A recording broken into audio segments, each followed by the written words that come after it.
Okay, so hello again everyone, and in this video we are going to see a scene and some ragdoll physics which we have created in Unity.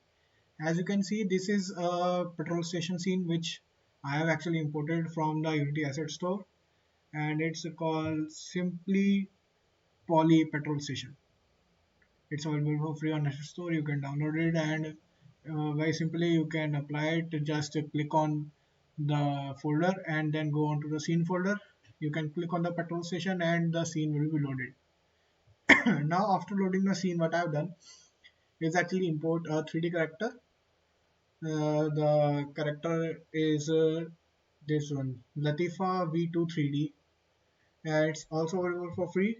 And this is the character model.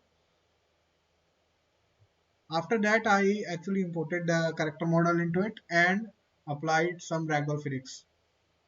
So ragdoll physics for all of this stuff here.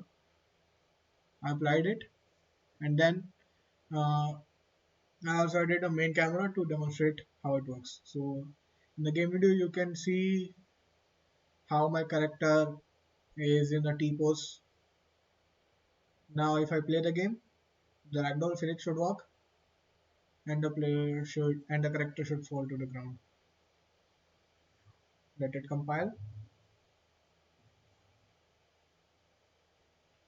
and there the character falls in a ragdoll.